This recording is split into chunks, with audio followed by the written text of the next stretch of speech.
anti-Semitism is the hatred of Jews because they are Jews. Anti-Zionism is opposition either to the Zionist ideology, the official ideology of the State of Israel, or more commonly, it's criticism of specific policies of the Israeli government, particularly policies towards the Palestinians, policies of the occupation. Anti-Semitism is a very ugly thing and can never be justified. Anti-Zionism, most of the criticisms, most of the anti-Zionist statements that I've come across are reasonable, evidence-based, and legitimate. But the problem is that Israel and its friends, and its very powerful friends around the world, deliberately conflate the two so as to pretend to claim that any criticism of the State of Israel and its policies is anti-Semitic.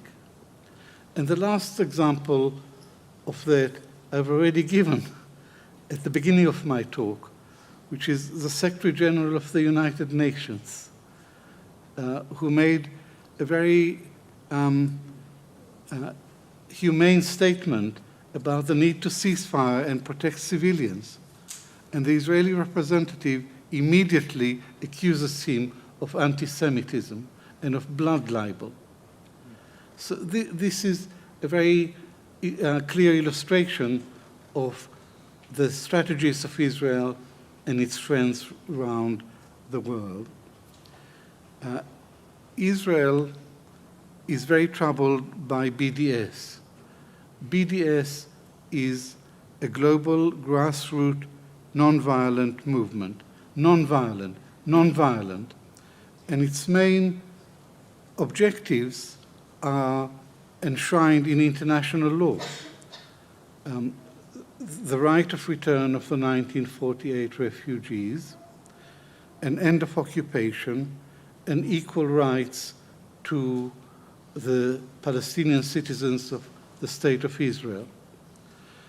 And yet, the Israeli global campaign against BDS focuses or pivots on the claim that BDS is anti-Semitic. But it isn't. How could it be anti-Semitic?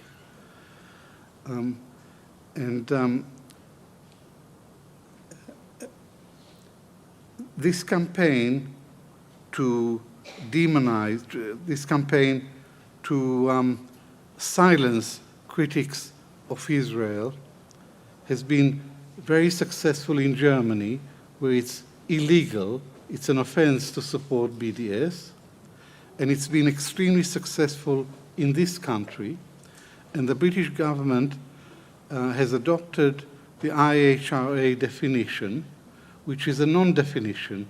It's completely vacuous. It says that anti-Semitism is a certain perception of Jews, but it doesn't say what this perception is. It's completely vacuous. It's a non-definition. But then there is a series of 11 examples of what may constitute anti-Semitism. And 7 of these 11 examples relate to the State of Israel. So it's anti-Semitic under the IHRA definition to say that the State of Israel is a racist project. But as we all here agree, the State of Israel is a racist project, and hundreds of Israelis say that openly, and they don't encounter any opposition. But here, you're not allowed to say that. The other examples that relate, so the purpose of the IHRA definition that the British government has adopted fully and has tried aggressively to impose on all local authorities and all universities, the purpose of this definition is to silence free speech on Israel.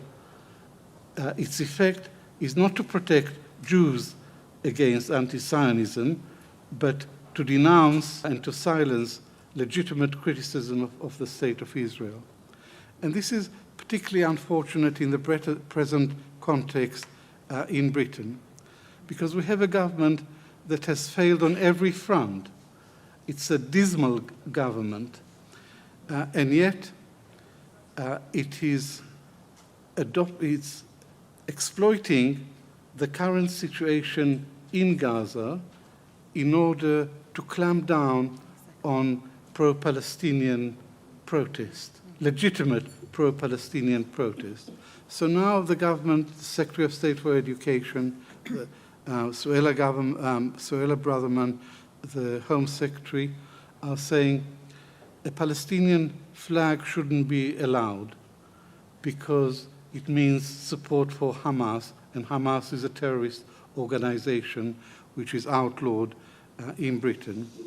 There is a Palestinian woman in Oxford who put up the Palestinian flag in her window. The police came and told her to take it down. She said, this is not a Hamas, it's not a flag of a terrorist organization. Palestine is a country which is recognized by the UN, and the police told her, you have to take down the Palestinian flag. Suella Braverman wrote a letter to the chief of the police ordering him to clamp down hard on pro-Palestinian protest. And she said, to shout from the river to the sea, Palestine will be free, is anti-Semitic because it's a call for the destruction of the state of Israel. But it's nothing of the sort. It's a call for freedom from the river to the sea for everybody.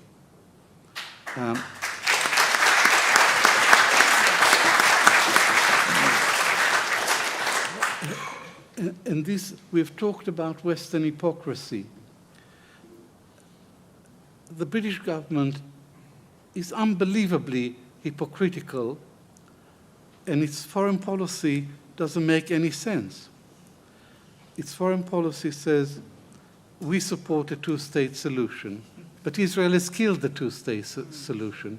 The two-state solution is dead. It's as dead as a dodo. It's as dead as the Oxford dodo, whom I visit regularly in the Natural History Museum in Oxford.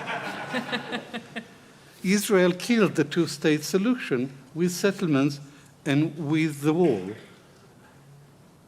Everything that Israel does is illegal. All the settlements, without exception, are illegal. The annexation of Jerusalem is illegal. The wall, the security barrier, is illegal. Everything Israel does and has done since 1967 is illegal. Everything, as we say in the south of the United States, everything from Izzard to Gizzard. And this government is so extreme in its one-sided position and its total indifference to Palestinian rights, its indifference to Islamophobia, and in exploiting the conflict in Palestine in order to make political capital out of it at home. And there is an official document, roadmap, I think it's called Roadmap. UK-Israel Bilateral Relations 2030? 2030, yeah. UK-Israel relations. Yeah. And it's a trade agreement, and it's about security, cooperation in a large number of areas. But it has three items which are extraordinary for a trade agreement. It says the United Kingdom government would opposes the referral of Palestine to the International Criminal Court. What business has Britain got to oppose the referral of this issue to the ICC? Secondly, the UK government will continue to oppose BDS. Again, it has no business opposing a non-violent civilian movement. And thirdly, it says the UK government will oppose a focus on Israel if the United Nations. But it's not the United Nations that picked on Israel and has a focus on Israel. It's Israel by its actions that is drawing attention to it. So the foreign policy of this government doesn't make any sense because it supports a two-state solution that doesn't exist and is impossible. It's just a convenient phrase. And it says that the two parties should negotiate directly and sort out their own problems. This is absurd. The asymmetry of power between Israel and the Palestinians is such that they could never willingly resolve their own problems.